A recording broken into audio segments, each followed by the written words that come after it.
The sun dipped low over the sprawling Fort Rucker training base in Alabama, casting long shadows across the dusty tarmac on a humid August evening in 2023.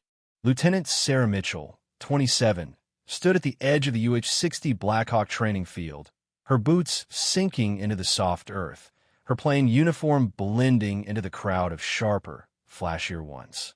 Her dark hair was pulled into a tight bun, her face bare of makeup, her presence quiet yet resolute. She was beautiful in an understated way, but in this brutal, proving ground, where egos clashed and reputations were forged or shattered, she was a ghost. To her peers, sons of admirals, Ivy League hotshots, military brats with tailor flight suits, she was a nobody, a name without weight. Mitchell.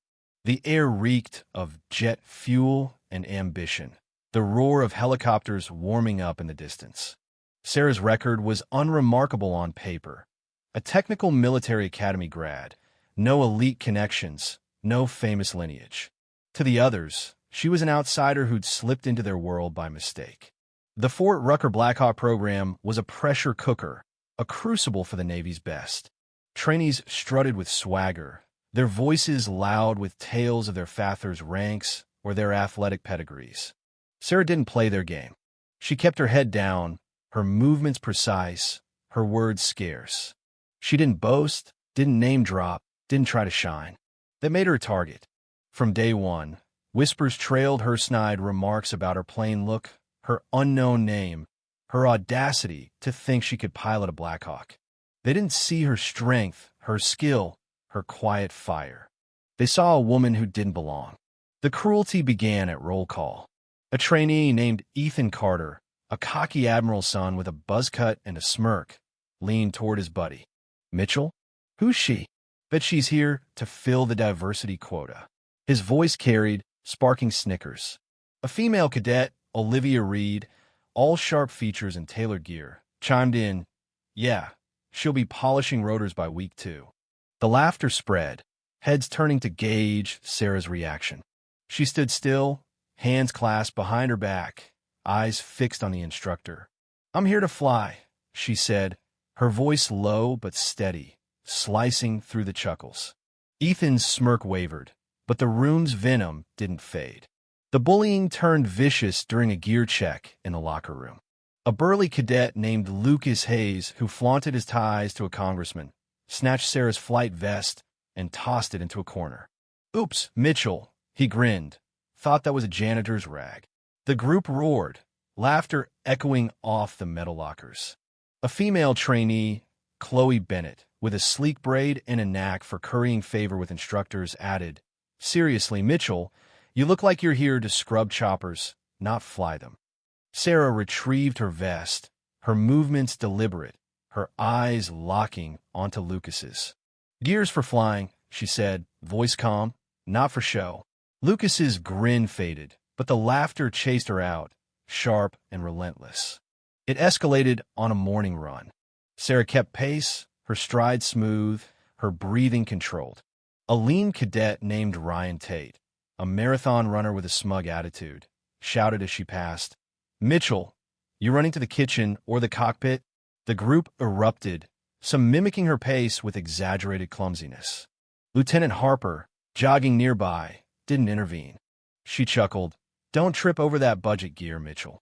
Sarah's breath stayed even, her eyes on the horizon, but her fists clenched briefly.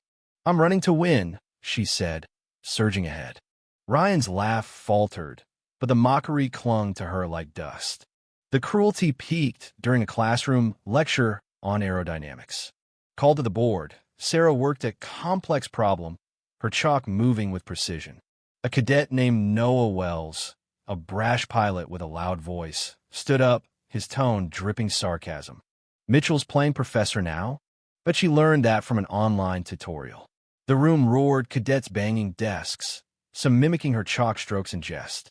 Lieutenant Harper, leaning against the wall, smirked. Sarah paused, her hands steady, her eyes sweeping the room. "The solution's correct," she said, tapping the board where her flawless calculation stood. "Check it." The laughter died, Noah's face reddening, but the cruelty lingered like a bruise. A twist came during a late-night maintenance drill.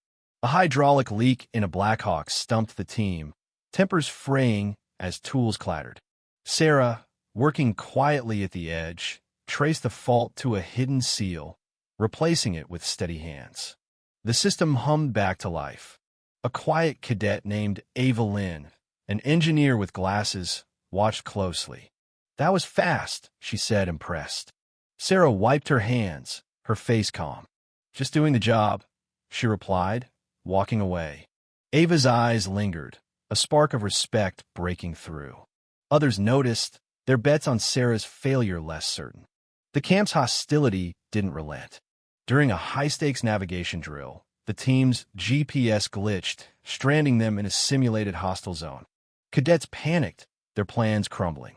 Sarah, at the backup console, recalibrated the system manually, her fingers flying, her eyes locked on the screen. She plotted a new route, guiding the team to safety. Commander Vaughn, the lead instructor, nodded, his voice booming. "Mitchell just saved your asses," he said. "Learn from her." The room went quiet, Olivia's sharpness dulled, her eyes on the floor. Sarah adjusted her headset, her shoulders squaring slightly, her silence